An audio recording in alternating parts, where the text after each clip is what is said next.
Welcome, everyone, to our yearly Ask a VC webinar. We'll go to the next slide. My name is Kirsten Loita. I'm a partner at Osage University Partners, leading our university relations efforts. And today I am so pleased to have, yet again, for reprise performance, Marc Singer and Bill Harrington, two of our managing partners here at OUP. I'm going to have them briefly introduce themselves. Bill, why don't we start off with you? Thanks, Kirsten. So my name is Bill Harrington. I am an MD originally, a long time ago. Was in the Bay Area, so got, kind of co-opted into the dark side about 25 years ago. I spent 14 years as a general partner at 3Arch Partners out on Sand Hill Road, which was a healthcare-focused venture firm. And then I guess just about 12 years ago, came out to Philadelphia to join Marc and start to get the life science team built out here at OUP. And Marc. Hi, I'm Marc Singer. I'm a managing partner and a co-founder of OUP. I run our tech investment practice, so all things not life science. And I've been in the venture industry for over 30 years at this point. I started in the early 90s when the venture industry was very small, and I had some great mentors who taught me the business. So I'm happy to be here. Great. So glad to have both of you here again today. We'll go to the next slide. As many of you know who have already joined us for these webinars before, you can find this webinar as well as a whole host of other webinars that we've done on our partner portal. A recording will be there as well as the slides, but really there's no slides today. This is all about answering your questions today. You'll also receive, all the registrants of this particular webinar will receive a link to this on our YouTube channel. The partner portal that we're talking about is for the technology transfer offices and the researchers at our partner institutions. For those of you who don't belong to those categories, you can find a copy of this webinar and all of our other webinars on our YouTube channel. We'll be sending that out, as we said, to all the registrants afterwards. We do encourage questions throughout the webinar. We received a ton of questions beforehand. We're looking forward to answering all of those. But if you do want to ask a question during the webinar today, please use the Q&A tool on your Zoom toolbar down there. Usually it's on the right-hand side. I use that to go through and figure out which questions to ask in what order. So we'll go to the next slide from here. A short intro on OUP for those of you who don't know us. We're a venture capital fund that partners with academic institutions to invest in their startups, typically by exercising participation rights available through their licenses. As a part of this partnership, the institutions share in our profits and receive programmatic support on tech transfer and academic startups. OUP is now on its fourth fund and has made investments in over 130 companies in all areas of deep sciences. And if we go to the next slide, we'll just show some of those areas. Many of these companies have had successful exits, either through IPOs or merger and acquisition.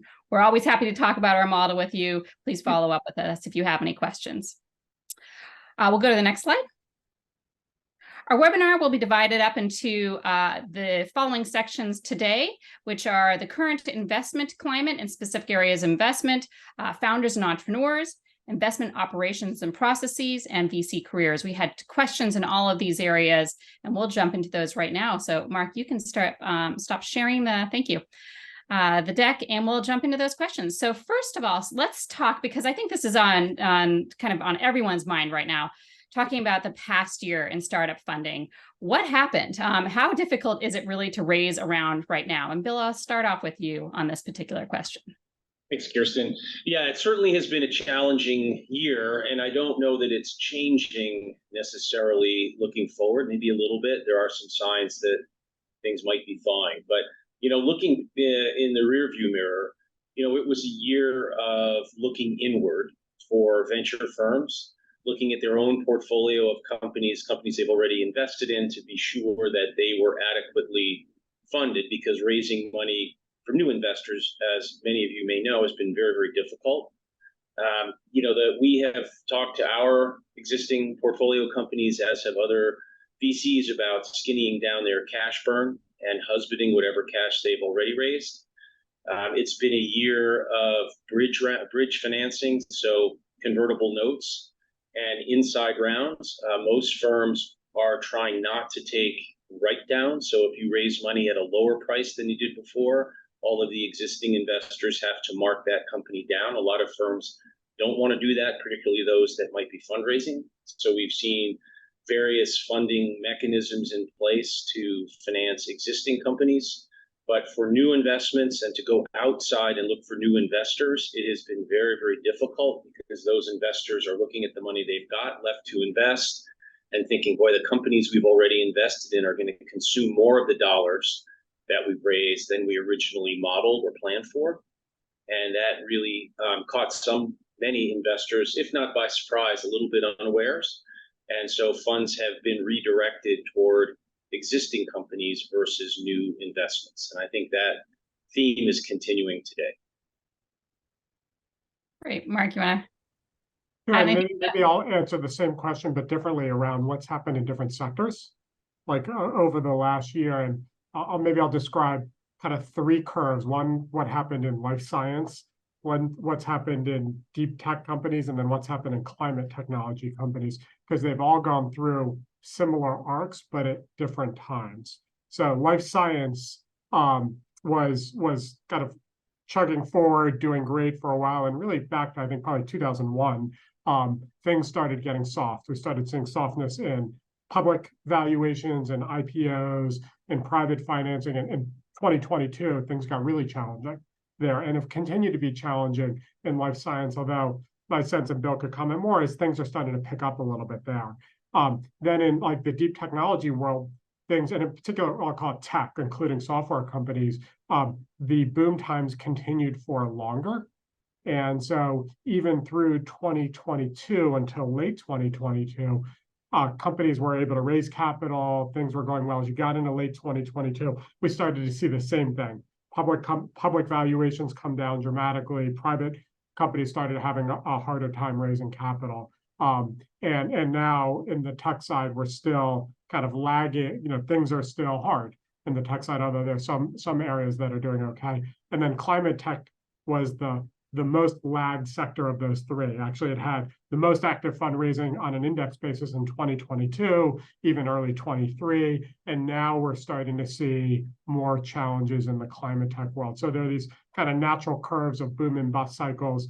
Life science started first, maybe will come out first. Tech started second, climate tech started third. Hopefully all in 2024, 2025, we'll see some return to normality. Great. And Mark, how have deal terms changed to reflect this different environment? Yeah. Well, the most obvious term that's changed is valuation. And one of the things that's hard about valuation is the average, or let's call it the median valuation, has come down definitively for public companies and definitively for private companies.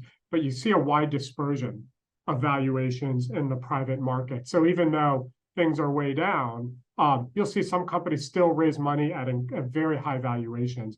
And a lot of that is really driven by the team more than anything else, or if they have great traction. But in general, valuations are way down. So to give you a sense of that, in the software world, it's a world that's easy to metric of what do software companies trade at, public software companies trade at as a multiple of revenue.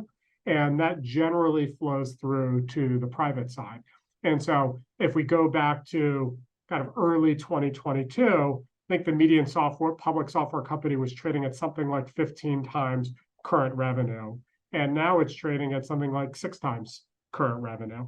And you could have brackets around this, but directionally that gives you a sense of how there's been a dramatic compression of multiples for companies on the public side and on the private side. So private deals are getting priced at the same kind of general multiples as public companies. So the first way deal terms have changed is on valuations. They've just come down. Because of that, round sizes have also generally gotten smaller. Because if you're raising capital at a lower valuation, then it's more dilutive. And so companies are choosing to raise smaller rounds because they don't want the dilution. And they're also figuring out how to be effective with smaller rounds. And that second point is an important one and a good one, of companies that figure out how to make every dollar last longer, go further, generally in our experience do better. And so that the contraction of round size and the focus on capital efficiency, we think is good for the market. Bill, anything you want to add to that? Well, yeah, I mean, there's a two-edged sword with this smaller rounds due to a desire to avoid dilution. the companies need to be careful and invest those dollars and use those dollars wisely. But these companies do have to raise sufficient amount of capital to get to a value inflecting milestone, and they may raise less and try to get to a more immediate milestone. But as investors, we do sometimes, actually not infrequently, see companies trying to raise less to avoid dilution, but they don't raise enough. And from our perspective, the money venture investors put into a company in any round A, B, C usually has a very specific single or set of milestones that, if the company achieves those milestones, will meaningfully increase value. And essentially, you're retiring risk sequentially.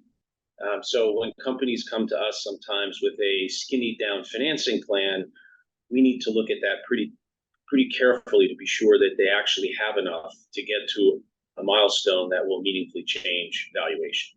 So just because they're raising less isn't necessarily a good thing. So considering the fundraising environment, Bill, I'm going to start with you on this one. Do you have any recommendations on the life sciences side on how to stand out amongst the crowd? It's hard. There are a couple different ways, though, that you can. I think one is to have a very thoughtful, just echoing our last question and some of the comments, have a very thoughtful plan that acknowledges the current challenges regarding financing. We still see companies come in and they need to raise $80 million to get to some grand milestones and create a lot of value over 2 or 3 years. And, the message is, hey, those days are gone. 40 million's got to get you where you need to go. Can you make that happen? So when companies come in with a thoughtful operating and financing plan that acknowledges some of the current challenges in the market, that sets them apart from probably 80% of the companies that pitch us that haven't really incorporated that. Standing out beyond that, I think the one thing that always strikes me, and surprisingly so, is that we have companies that present and pitch to us who really never get to the point of, why should we care? Like, why is your company important? They start with technology, they start with a market, but they never start with, hey, this is a big unmet need, either in life science or in tech, or this is something a lot of people really focus on, and we have a solution, and here's our solution. So I think being able to clearly describe what your value proposition is early and why anyone should care about it is very important. And even that alone will put you in the top quartile. But I think that, coupled with a thoughtful, kind of market-aware financing plan, kind of puts you in rarefied air, independent of what technology you are trying to develop. Marc, I'd imagine you would agree with a lot of what Bill just said. I agree with that, and let me kind of emphasize, like, there's a way to stand out the wrong way. So let me go, how do you not stand out in the bad way? Like, the first way to not stand out in a bad way is to make sure your knowledge about what's going on in the market is current, so your financing plans and your expectations are reasonable. So the first way an entrepreneur stands out badly is if they have valuation expectations that are way out of line with the current market, because they have 2 friends from 2 startups who raised money 18 months ago at a different price. Second, like the timing, they'll have out-of-date expectations of how long it takes to raise capital. And they think, oh, they're starting to raise money, they'll be able to raise it in a month or 2. It doesn't take a month or 2 right now. It takes 6 to 9 months. And when we talk to companies that are raising money now and they run out of money in 2 months, we say it has either they've been trying for a long time and have struggled, and that's fine, or if they're just starting, they've mismanaged the company. And so you stand out for kind of having out-of-date expectations regarding how the financing process would go. The other way you can stand out the wrong way, which we see a lot of, are companies that try to use all the current buzzwords and they don't have substance behind it. Like, every company all of a sudden, whether it's a life science or a tech company, has become an AI company. And that's fine. Every company should become an AI company, but you don't want to raise capital on that premise. Investors see through it really quickly. And so it doesn't look great. So then the ways to, like, stand out amongst the crowd in the good way. The first thing I'll talk about, and we'll talk about later, is your team. If you look at who gets funded and who doesn't, and who gets funded at what valuation, at good valuations, it correlates more directly with the quality of the team than anything else. So when you go to fundraise, make sure you have the right team and you present that team the right way. So that's the first way to stand out.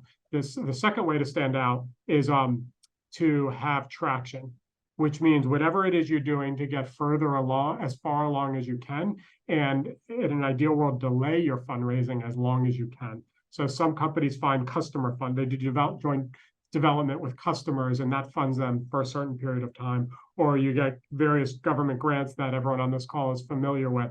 Anything you can do to actually delay, not just to delay the fundraising, but to gain more traction before you fundraise will help.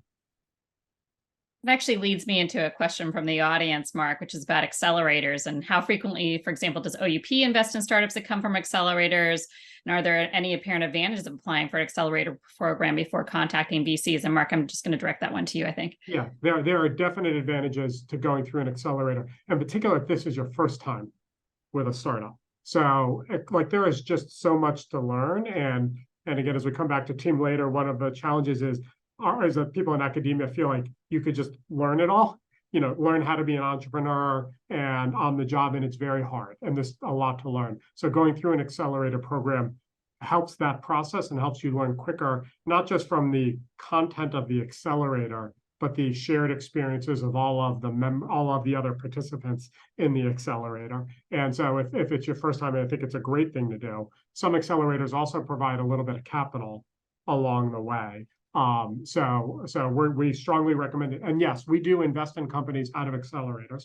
We actually look at accelerators and look at our cohorts of companies and try to identify the ones that we think are interesting and start dialogues with them. So we absolutely look at investments from accelerators. Kirsten, on the life science side of things, it's not so much accelerators, but we are seeing a number of institutions develop the capacity to, go further into drug development than they ever have before. And as opposed to, hey, here's a paper and some biology and let's, take it from there, they will actually start doing translational experiments internally and, starting on that path. I guess a couple of caveats is that, the medicinal chemistry space takes a long time to explore, and sometimes it's a little truncated. I think when you do that sort of early drug development work in an academic institution, you need to be thoughtful about it. But we have seen a number of companies really advance the ball quite significantly before coming out of the academic umbrella to seek outside financing, and that can be very powerful. It's not really an accelerator so much, but they are resources available at certain institutions that have been very effectively deployed. And we're seeing that expand and multi-institutional collaborations come together. And many of the folks on this call are probably involved in programs like that, but it's very valuable, particularly right. Yeah, I'm really glad you pointed that out, Bill. And it is something that the research institutions are expanding quite a bit on. The government is expanding funding for as well. So on the life sciences side, definitely look into these different types of programs, proof of concept, gap funding, translational research programs as well. Next question, we'll start out with you, Mark. At what stage are funds typically investing their capital now? And I know this is kind of a broad general question because different funds have different areas of focus and different stages of focus. But that's the first part of the question. And the second part of the question is actually one that just came from the audience about what are the typical milestones for different rounds of funding that people are seeing too associated. And we'll start off with tech deals. Yeah. So in terms of what stage funds are investing their capital today, it hasn't changed that much at the fund level. So if you went to a firm that has been investing for the last 10 years and looked at what was their stage strategy 10 years ago, 5 years ago, or now, for the most part, there are exceptions to it. It has not changed that much. So seed and early stage investors 3 or 4 years ago are still seed and early stage investors today. Later stage investors a while ago are still later stage investors today. There's always some natural bleeding of it. So firms will cross those lines, but for the most part, funds are sticking to their knitting. In that regard, OUP, we invest across all stages. We always have from seed to series to late stage rounds, and we still do that. I would say there are some differences, though, in the last, we'll call it 3 years or so. One is the role of corporates. So corporate venture firms have become much more active at the early stages. And historically, corporate venture firms were active at later stages. They wanted to see traction, and they had a very long process to get approval for deals because they needed business units to endorse a deal before, say, the venture capital unit could do it. A lot of that has changed, where we see a lot of corporate venture capital funds and corporate investors invest early, invest alone, lead deals. So there's much more activity on the corporate side. Some of that has softened in this market, but there's still plenty of it. And so corporate venture is a good place to go looking for capital, even for your first round. And historically, that was not the case. So if I were thinking about a first round, I might think about who strategically would be interested in this sector and start building relationships with corporate investors. Bill, do you have anything to add? No, I think in biotech, the one thing I have seen is if you go back to 2020, 2021, when the public markets were very frothy for biotech, we saw a number of hedge funds start investing in later stage private companies, driving up those valuations pretty dramatically. Number of VCs were starting to build late stage portfolios. The early stage continued, but there was a little bit of a shift from early to late because you could get those companies, those late stage companies, public, become liquid and make a return relatively quickly. With the collapse of the public markets for biotech, the hedge funds have left, and the later stage private company valuations now have really come down dramatically, slowly, but dramatically. And so we're seeing more interest in later stage, more de-risked companies at more attractive valuations. And I said that's against the background of probably consistent early stage activity. I would say maybe to keep going, there are fewer first-time financings getting done in this market. So it is if you're a company raising your first round, it is harder to get that round raised, and you should know that and build that into your plans. At the same time, I think it's probably the perfect time to go start a company and to go raise a round. And the reason why is that as first-time financings drop, you have a big group of kind of mid and late stage investors in the market where 2 and 3 years from now, they're going to struggle to find interesting mid and late stage investment opportunities. There's going to be a dearth of them. So it's a great time to start a company because I think your first round may be hard to raise, maybe even your second round, maybe not. But by the time you get a few years down the road, I think the financing markets are going to change, and there's going to be a supply and demand imbalance of good companies to invest in. And so you'll have an easier time raising capital down the road. Marc, you mentioned big unmet need, actually both did. Do you mean this from a business perspective, or is it fine to be a tech need itself? Is there, if it's a tech need, then how do you also then show the commercial outcome to it as well? So, I mean, I guess the question more is about, this is a question from the audience. If someone wasn't sure about the commercial outcome, but that they know that they have a tech that would enable something to do something new, what is, when you talk about, they think it's a big unmet need that was actually being applied there, is that the type of thing you're talking about? Or maybe you can talk a little bit more about what you mean by big unmet need. Yeah, it's hard. I'm reading the question as well, so it's hard. Like, I try to answer it. I would say first, we do want to make sure, like at the end of the day, the reason anyone would say a big unmet need is because, let me focus first on the big part. You want it to be a big market, because that could drive the potential return. And the unmet need piece is around having competitive differentiation, like solving a problem that is not solved today. And so that's why you hear those words. We do like to fund big unmet needs, market sizes that are in the billions of dollars, and some need that's not satisfied today. So you can be, say, the market leader in satisfying that.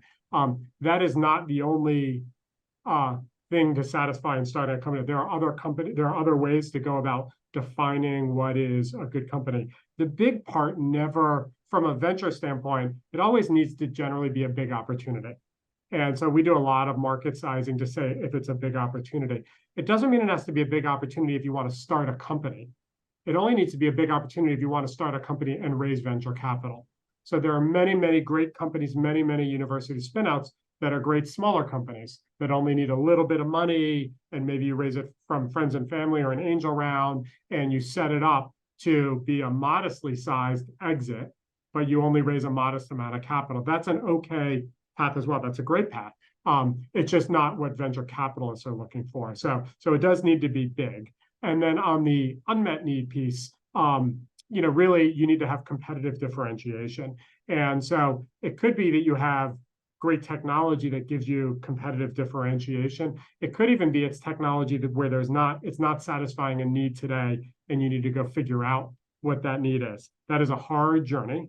At the end of the day, you will need to solve a problem for somebody, but sometimes you're solving a problem that people don't realize really exists yet. And that can be a successful mode. It's a hard path to travel. Great. Next question from the audience. Bill, on the point about teams, do you look at the cap table or equity distributions between the team to ensure it's an ideal distribution, I guess? Or is it something that you restructure anyways once you invest? It's a good question. I think it depends, and it depends a little bit on stage, right? So, we look at cap tables obviously in great detail, and, there's team, which I will define as individuals who are involved in operating the company and are compensated on that basis, as opposed to founders who have equity positions based on founding a company. And sometimes the founders also have operating goals, and they will have equity and compensation based on both. And what we do look at, if you have a team, there are sort of industry norms for what different team members generally, what their comp packages look like in different industries at different stages of company. And we want to be sure that the individuals that we as investors think are crucial to success are being compensated appropriately. We want to be sure that, the equity is in the hands, in our, for us as investors, we want as much equity in the hands of the individuals running the company as possible. So that's something you run into issues in cap tables where founders have almost all the equity and the operating team has very little. That's something we will restructure. But really the goal is to look at the team holistically and be sure that the individuals that are responsible for taking our money and creating value are compensated appropriately. And that's sort of an overall guiding principle. And in different, like I said, in different industries, in life science and within life science, in tech and different sectors in tech, there are kind of guidelines for what those numbers look like, both in terms of cash comp and equity. Great, thanks.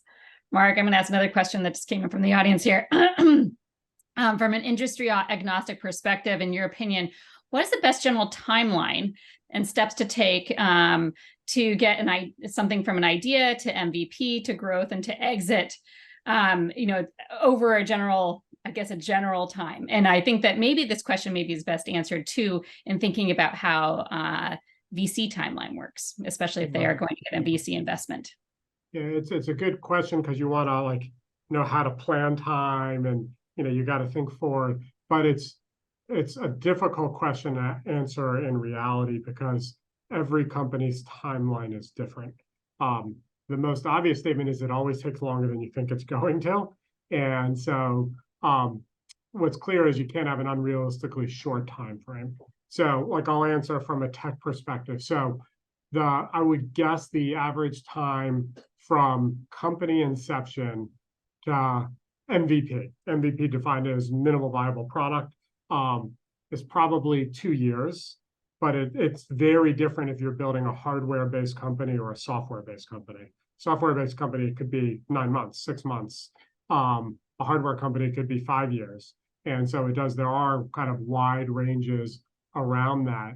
And then from MVP to really establishing product market fit, that can be a really challenging process because you got to get pilots, you got to get through pilots, you have to have people, you'll be interactive through those pilots, you'll modify your product usually. And then, so that also takes a couple of years of working through that process, depending on how you define it until you feel like at a point that now you have a truly sellable product and you're hiring a sales force and you're starting to go sell it. So assume kind of 2 years to MVP, 2 years to get into a true commercialization point where you feel you've got a viable product, but a wide range around that. Again, software companies move faster than hardware companies, but on both sides, it can take a whole lot longer.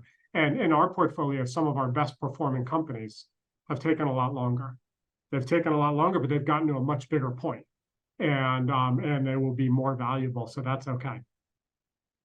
Great. I'm loving all these questions that are coming in.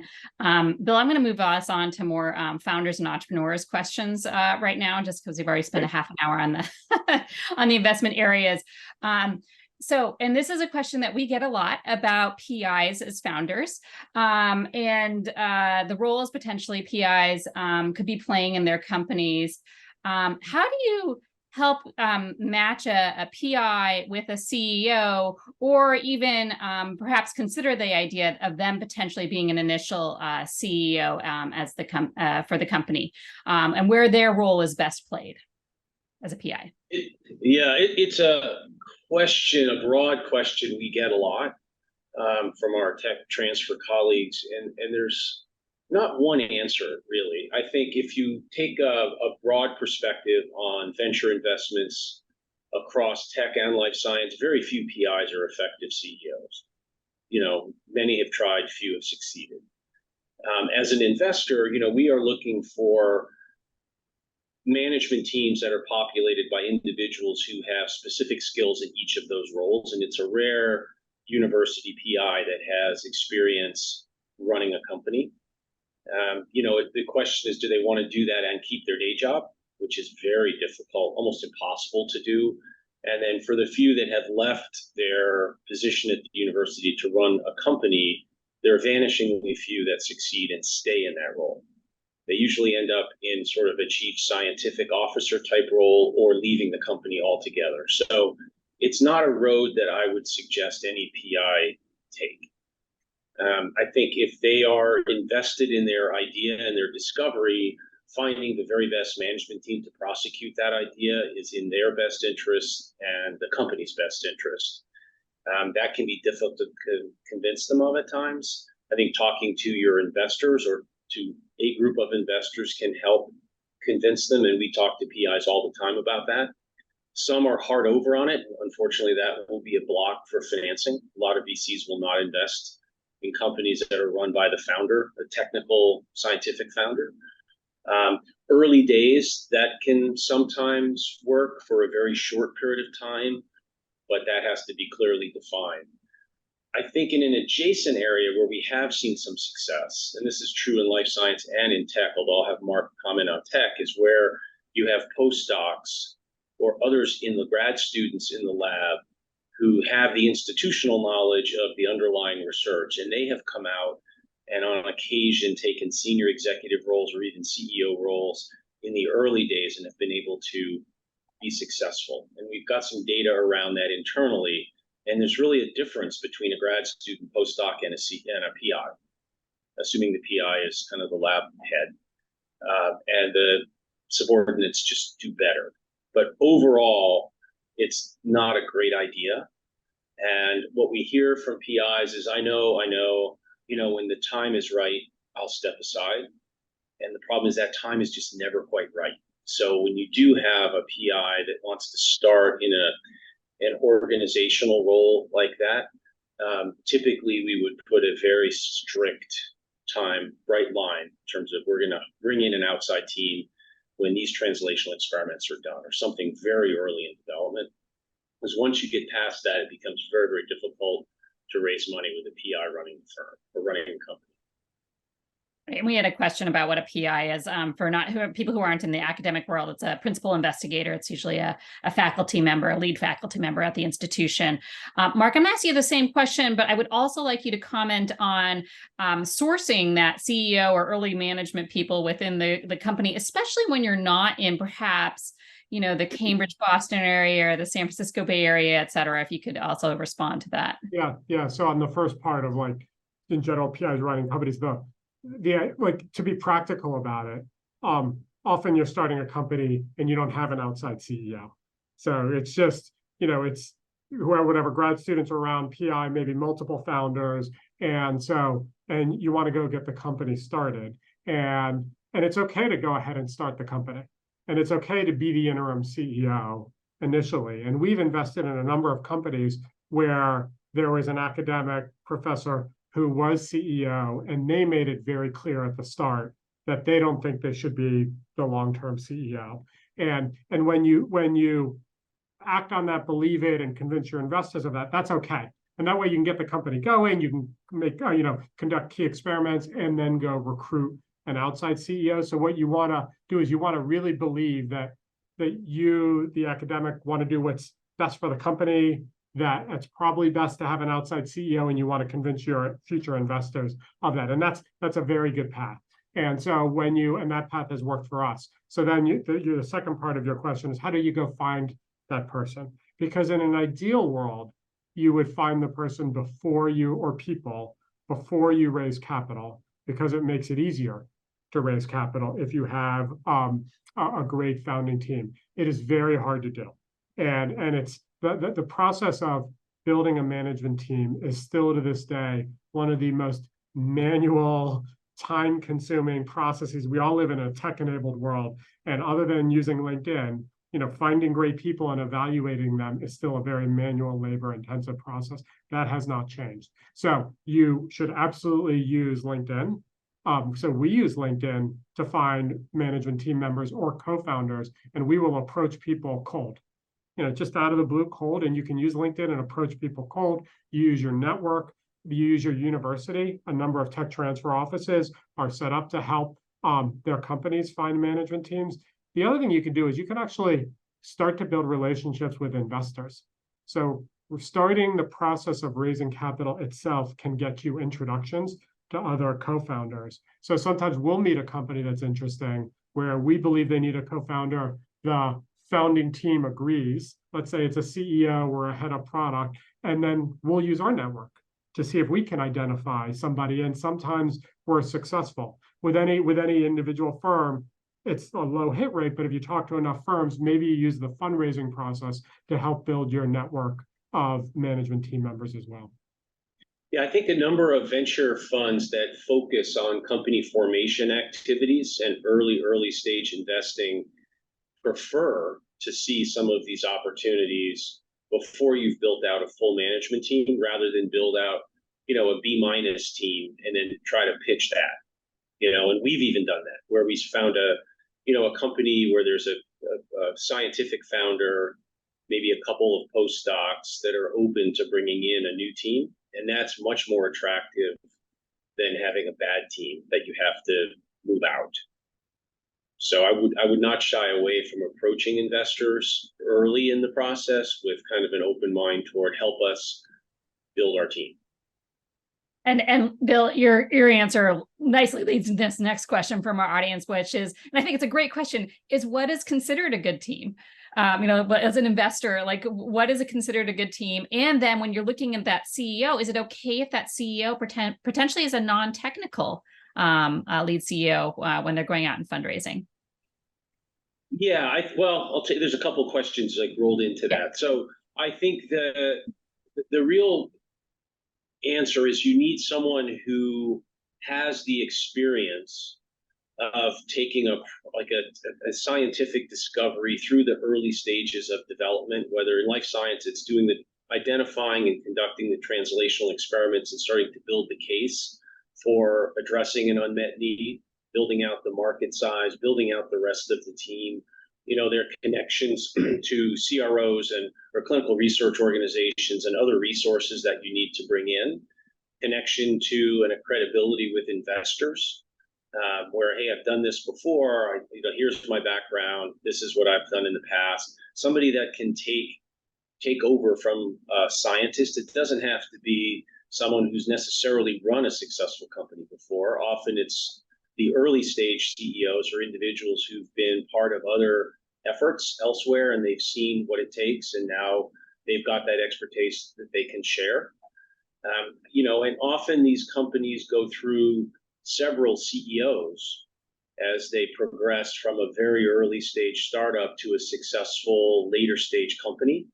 And you're looking to bring in individuals with different expertise. So for instance, in a life science biotech therapeutics company, that early drug discovery process, when you're taking a scientific insight and trying to figure out, is there a drug here?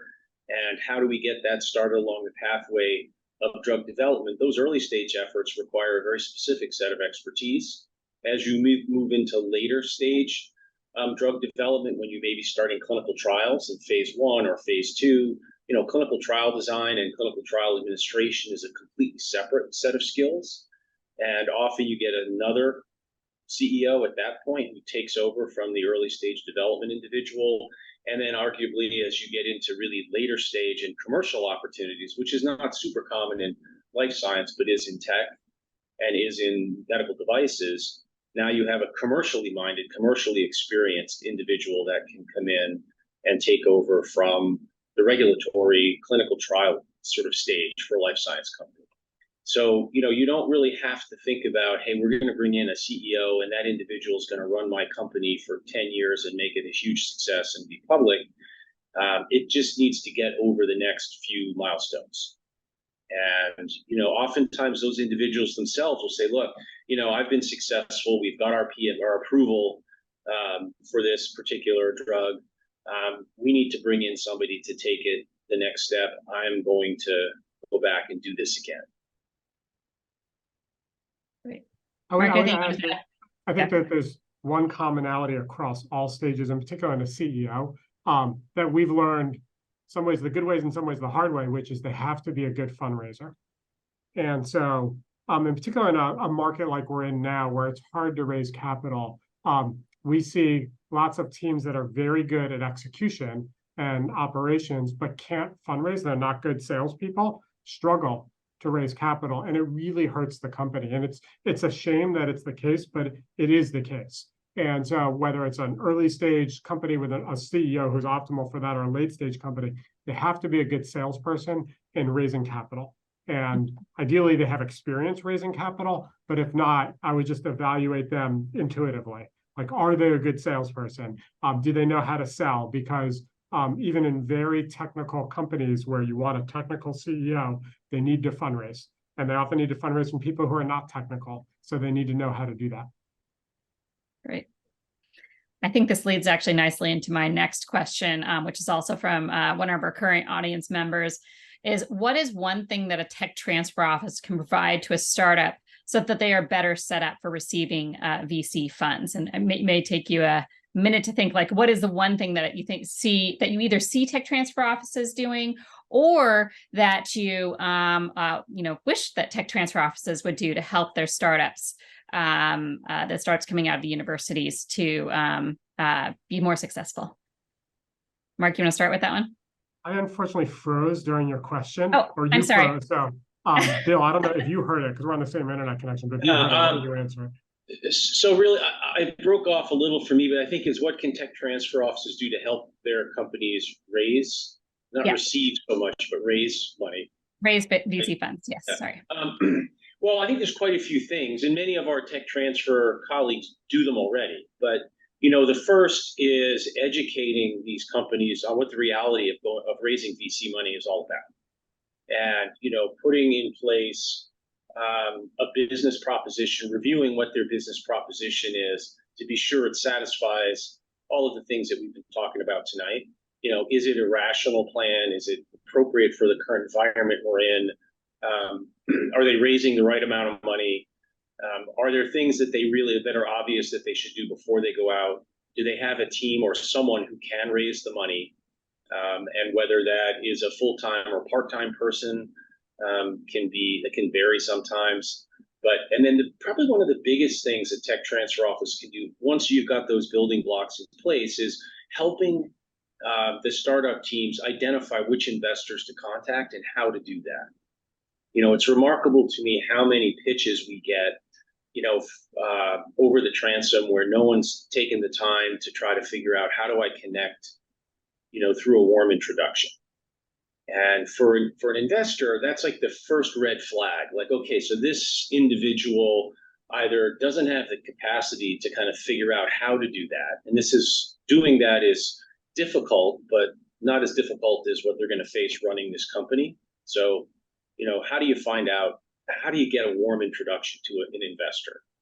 And then the other thing is that investor that you're reaching out to, are they interested in that space at all? Do they have a track record of doing that? Have you gone on the website, seen what they do? So, I think a couple things that are very simple is just to look at the websites for different companies that are kind of in adjacent spaces where you think, hey, if investors are interested in these companies, they might be interested in mine.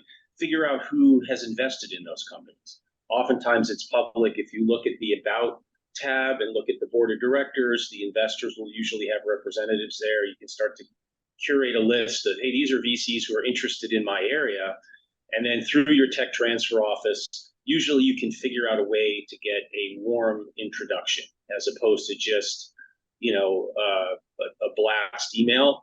And, if I get an email that says, hey, this is so-and-so, we've got a company that we're spinning out of University X, and we noticed that it doesn't even have to be a university spin out, but we noticed that you've invested in 3 neuromodulation companies and you're on the board of these 2. And we've got a very interesting neuromodulation approach to disease X. I mean, that's an email I will read and probably a pitch I'll look at, right? As opposed to just an anonymous thing that shows up in my inbox.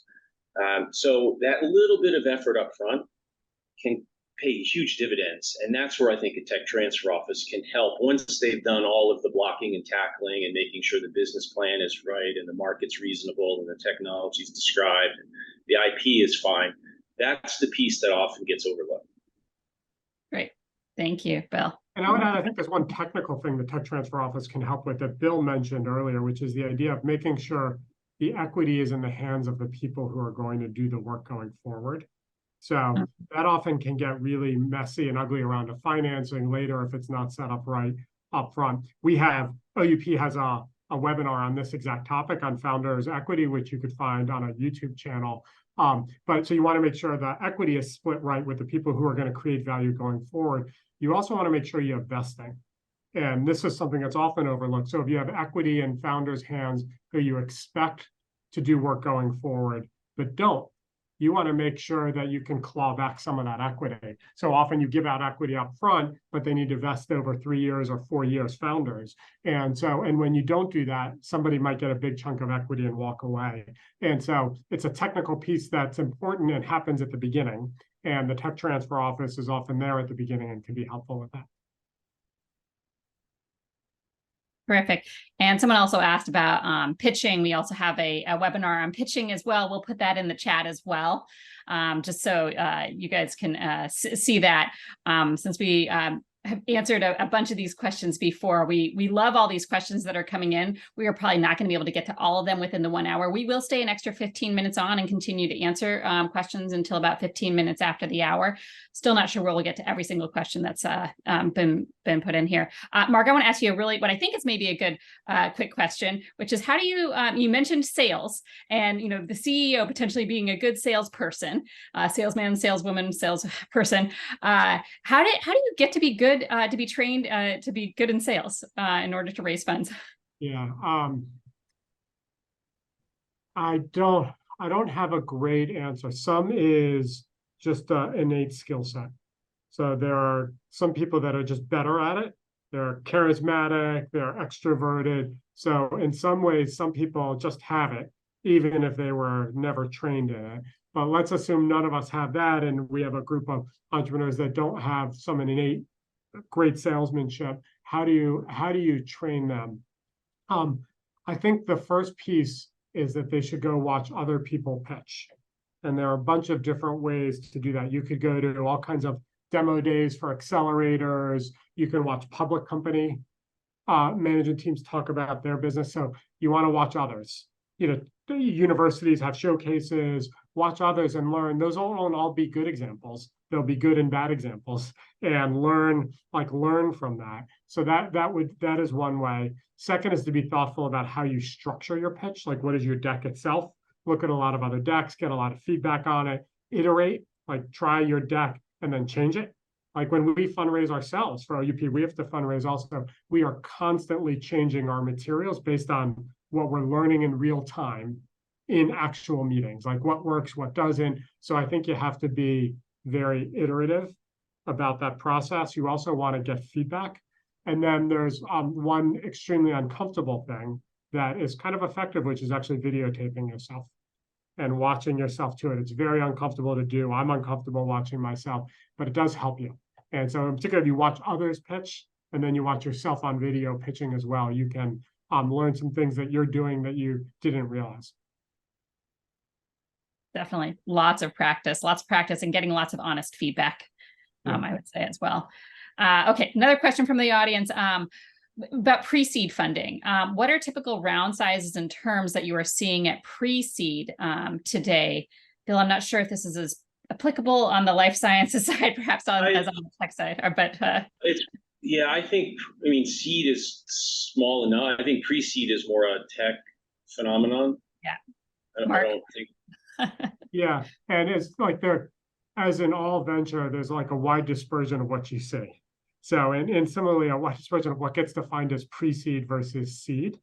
And so, but just to give you some general dimensions, valuations that are in the single digits millions around it. So below $10 million pre-money valuations could be as low as $1 million if you're raising $100,000 or $200,000.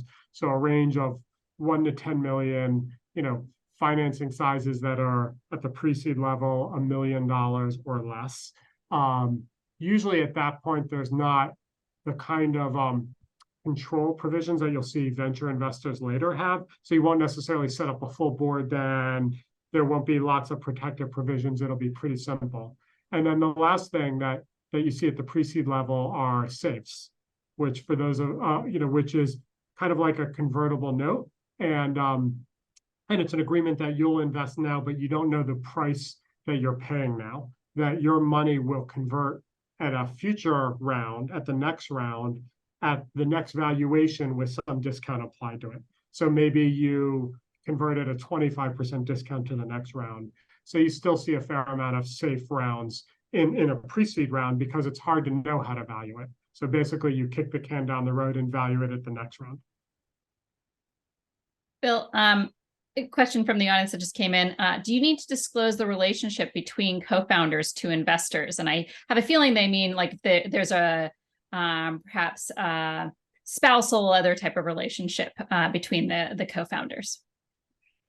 Yes, is the short answer. I think, you should reveal everything and anything that might be relevant. Certainly a relationship between co-founders that could influence future behavior is something that investors will want to know. I mean, if it's not obvious, if they have the same last name, most investors that do any kind of diligence will ask.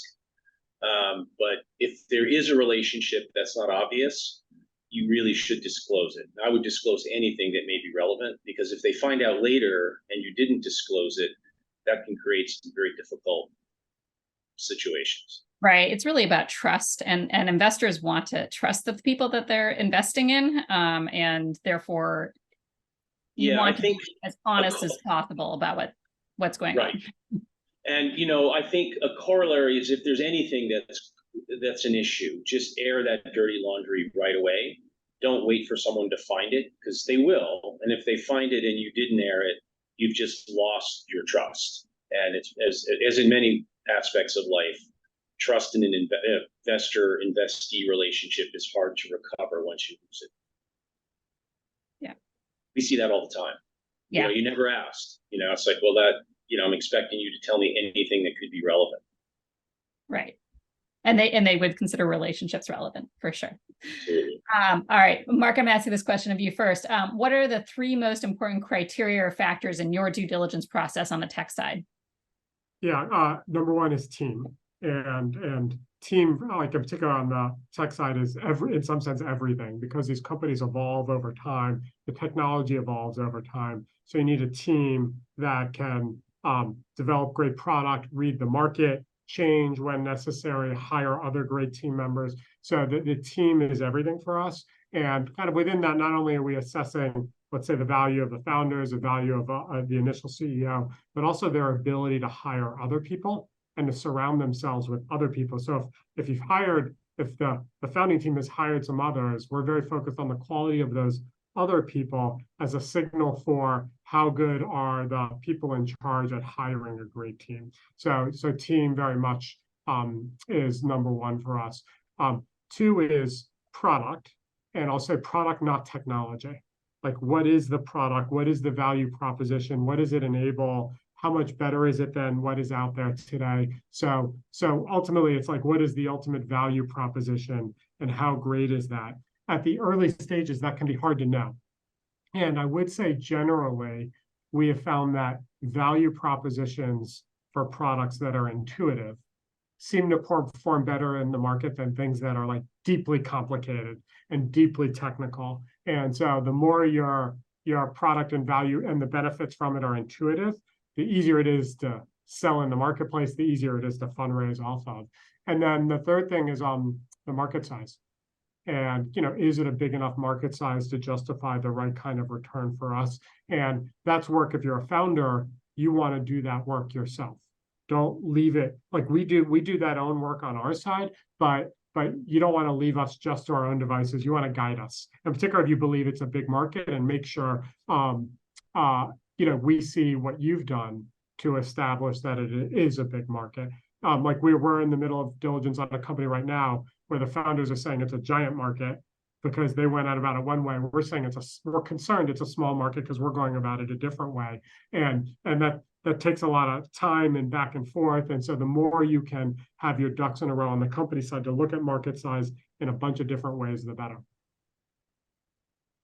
Bill, anything you'd say differently on the life sciences side? Well, I mean, I think the corollaries are there. I mean, management team is critical, particularly as you get to a little bit later stage companies. I think, we talked about this earlier, but for some of the very early life science companies where you're looking at translational experiments and is there really a there, the team may be less relevant, but soon after that it becomes quite relevant. And then, we don't have product market fit, but we do have, market opportunity, unmet clinical need. And then, really it's like, why is this approach different? Why are people going to view this differently? What's the competitive landscape look like? Is it a better version of an existing drug or therapy, or is this a totally new category? And, the latter can be larger and more exciting, but it also means it's riskier and more expensive. And so you have to frame your opportunity. Is this a lower multiple upside, but lower risk opportunity? Is this something that's a brave new world? It's going to take us a lot of time. It's very risky, but if we are successful, it could be very valuable. And so trying to frame the opportunity in one of those silos is pretty important as well. Great. Pre-seed investors. So how do you find pre-seed investors? And what should you look into to make sure that they'll be a good fit? Mark, I'll start with you on that one. Yeah, there are lots of resources online. First, your tech transfer office, hopefully, kind of the pre-seed investors in your region. And most pre-seed investing is in fact regional. Like you're in the same geography as those investors, and every university generally has a community of early stage investors. Some are angel investors, some might be small funds. And so kind of look in your region, use your tech transfer office, Google, you literally just Google and look for lists. Also, pre-seed investors are generally out looking for investment opportunities. So they're attending local events. And so use your locality and events to try to go meet investors. We meet lots of companies at events as well. Mark, I'm going to ask you really quickly too, because someone's asking on the tech side, what is considered a good team on the tech side? What do you look for in a team? A good team? Yeah, it's a combination of innate skill set. They have just some raw personality characteristics, such as salesmanship we talked about before, and passion and intensity and a belief that they could defy the odds, and they're a good listener. So there are a bunch of personality traits that we think are important.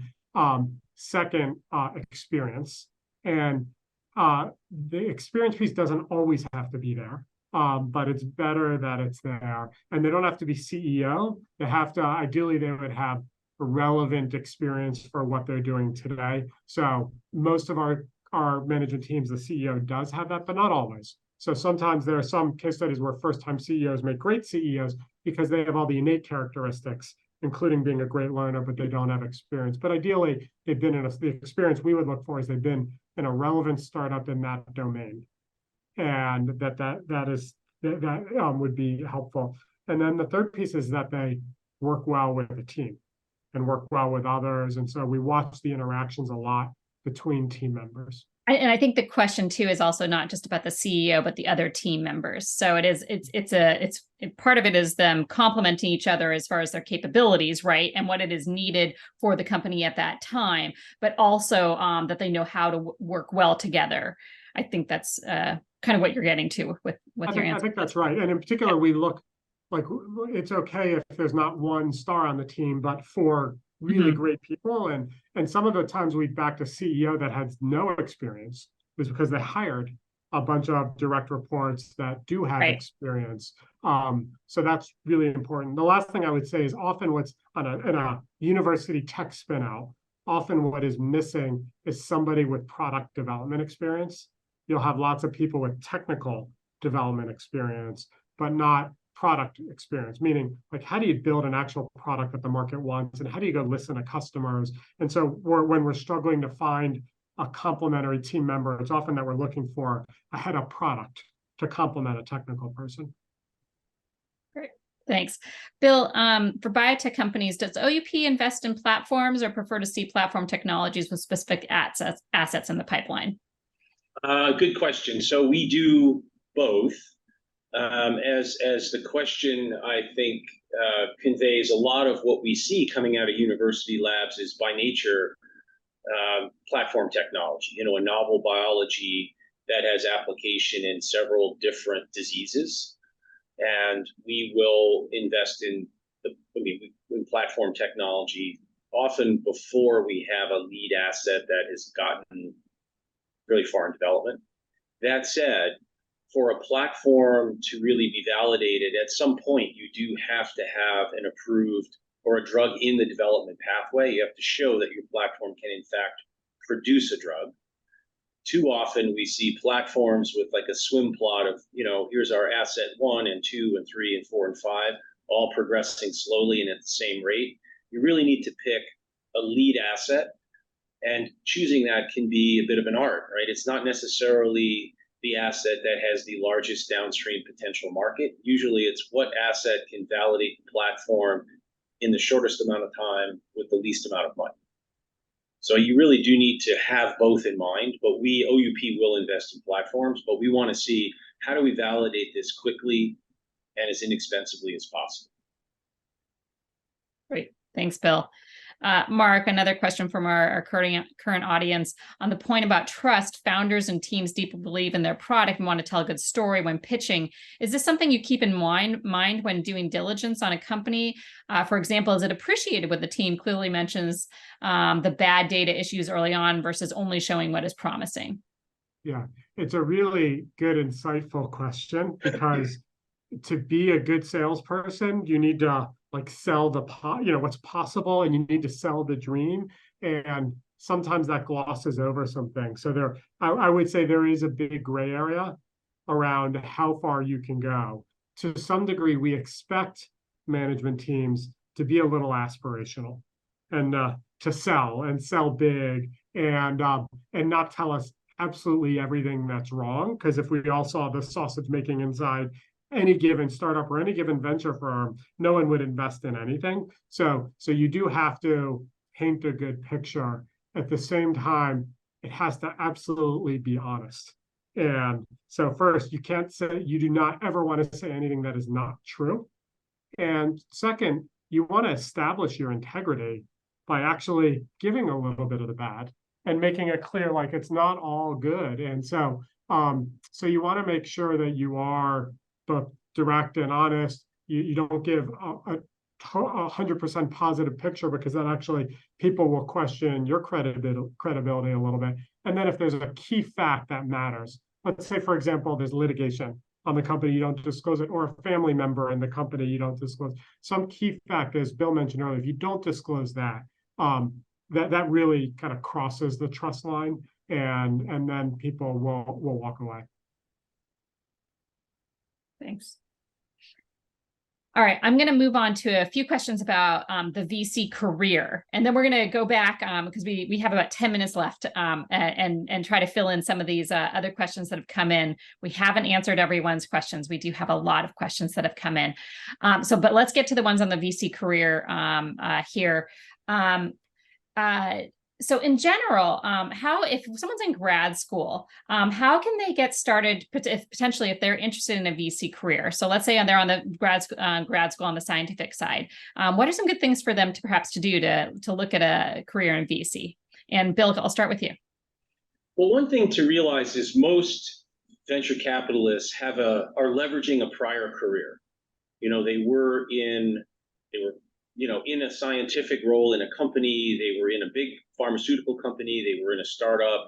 They were technical founders. They were technical people. They've done something that then they are now leveraging, bringing that expertise and domain expertise into the investing environment. Marc's a bit of an exception because he started in middle school, but most of us have done something else. Either you've been a physician, you've been at Pfizer, you've been at a startup, you've been in a tech company, and you're interested in doing something on the investing side. A lot of VCs worked at portfolio companies that were financed by venture investors, then exited, and then they've come back because they get to know the VC. So I think for a grad student in a field that is relevant to venture, so tech or life science, one approach is to try to look to a job in a portfolio company that is a company that's venture backed. So that's a portfolio company of a venture firm. There are lots of them out there. They're all looking for talent. And that way, number one, you can get an inside look at what these startups are all about. You start to learn, like, what is drug development really all about? And then, after some time there, you now have some expertise you can leverage as an investor. Similarly, on the tech side, that's a way to do that. But to just say I'm a PhD, freshly minted PhD in a certain area, and now I want to be a VC, it's very hard. It's not impossible. It's very hard for you to really come in and start participating as an investor. I would probably take the time. You're still young at that point. Spend 5 years in a company, generally a startup. It could be a larger company that has training program where you learn a little bit about a lot, but be thoughtful about that first 5-year period. And at that point, I think, you're in a position where you can add value at a venture firm as an associate. But every VC you meet has a different path. So just realize anything's possible.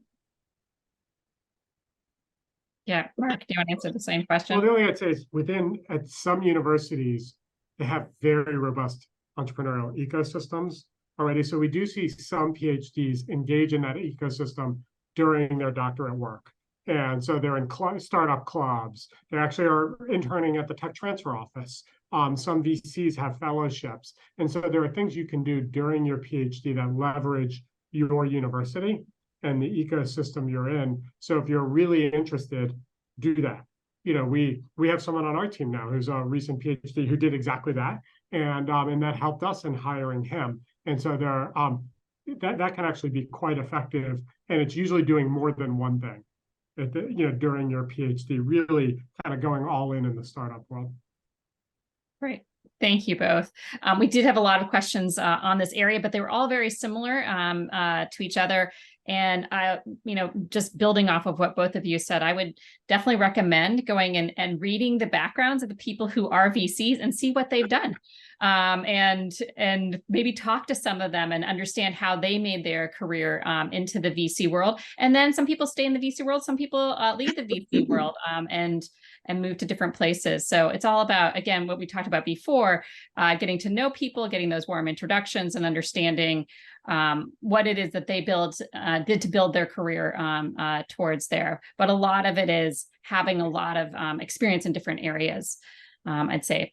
Okay, so let's get some of these last questions done. Bill, did the VC approach to moderating change over the last 20 years, it seems that many VC funds invest in more startups, give up some control rights, and practice a hands-off approach, perhaps than they did 20 years ago. Does that resonate with your experience? Not really. I mean, Okay. I don't I don't see venture funds giving up, excuse me, giving up control. If anything, I think they're getting more controlling with protective provisions and the like. I think there is some activity very early where maybe there's more of a seed funding, proof of concept funding vehicle where investors can put money to work, particularly in university labs, without a specific obligation behind it. But in the investment world, in the deals we're seeing done, the true venture financings, if anything, I think they're getting more controlling, not less. Great, thanks. Marc, why should startups look to VCs for financing versus perhaps others? And why do VCs look to startup finance? This is a pretty basic question, but at the same time, I think it's actually a very interesting one to hear the answer to about why someone would choose to pursue VC investment in their startup company. Well, first of all, they don't have to. Like that's a choice, not a requirement. And so to state the obvious, you need VCs if you need to raise capital. But even if you need to raise, so some startups don't ever need to raise capital. There are service businesses or other things. And so first the question is, do you need to raise capital? And then second, how much? Like if you need to raise a lot, then generally most of the capital resides in the venture capital industry, most of the capital for startups, but not all of it. So there are other avenues to go. The reason you would then seek out venture firms to begin with, if you need significant amounts of capital, is they have expertise investing in lots of startups. And there is very much a part of the venture capital world we're in startup success that is experience driven, not all of it. So if you can have an investor that has invested in 20 similar companies and has had a range of experiences from success to failure in your domain, that can help you. Everything from pattern recognition to finding the right team, to spotting problems. And so what you hope for is a partnership with one or more venture firms where their expertise helps you be better. So that's why a startup would seek it out. Why does a venture firm seek out a startup? Because what we pitch our investors is that we're going to invest in a pool of startups and deliver a great return to our investors where they can participate in the success of that pool of startups, knowing that some will be successful and some unfortunately won't be. And so that's what we sell to our investors is this pooled group of startups that they can participate in the success. So actually someone asked us a question about our pool of startups. Is there a way that we allocate dollars towards the tech side versus the life science side? And then how many investments do we typically make? But I know this changes all over time. So Bill, I'm going to direct that question to you. Yeah, I can answer that quickly. And for OUP specifically, because different firms have different strategies where they do have fixed allocations, we invest across the entire spectrum of companies that are licensing university technology. And we divide the world into tech and life science, but there's lots of flavors of each. And we do not, and we tell our investors, that we do not have any preconceived target allocations for life science or tech or within life science and tech. We will just make the most compelling investment, or we'll invest in the most compelling opportunities as we see them. And historically, and we've been at it now a long time, they roughly break down into those two buckets. And because oftentimes life science companies need more money early and the tech companies take more money late, we see an early imbalance in the mix in the early years of a fund that, at least historically for OUP, has corrected. And, it's not necessarily 50-50, but it's 60-40 by the time the last dollar is in. And all of our funds have kind of moved toward that directionally over time. But we don't have any preconceived allocation targets. Some sectors get more exciting, more interesting for investors. Some get super highly valued, which is great if you have investments in that sector, but not so great if you're deploying new capital. And as you pointed out, Kirsten, it really is dynamic over time. And these funds have a 10 to 12-year life, and a lot happens in that period of time. Right. We are actually at our time, and I apologize because we do have a few more questions. Feel free to write those to us afterwards. Actually, we can put our, we'll have our contact information actually in the email that goes out to our registrants. Mark and Bill, I would like to make sure that I do ask each of you, is there anything that we didn't cover today so far that you did want to make sure that our audience was aware of? Mark, I'll start with you. No, just want to repeat something I mentioned earlier, though. I think it's a great time to start a company. So, and it'll be hard early on, but stick with it because I think the payout will be there later. The only thing I would add is for the companies that are typically coming out of our universities, the one thing that we see too frequently is the pitch is just too deeply scientific. You know, the presenter is trying to shoehorn in their entire scientific expertise and an explanation that would be appropriate for a podium presentation in a plenary session of a scientific meeting. Remember, even in scientifically, technically adept VC firms, they really are interested in the big picture, and that's where you've got to start. Gets back to salesmanship. All you really want is a second meeting. That's where you can get into all the nits and details of the science. So that's what we see all the time, is just too much science too early in the life of the relationship with investors. Keep it simple. Well, thank you both so much. Thanks to our audience for joining us today and for sticking around for some extra time. If you do have further questions, or if we didn't get to your question, feel free to follow up with me and we'll look to get those answered. Thank you for joining us. Mark and Bill, you always do such an excellent job answering everyone's questions. And yet again, this year, you did not disappoint and got a lot of information into this hour and 15 minutes. So thank you for being a part of this today, and we'll see you all next year.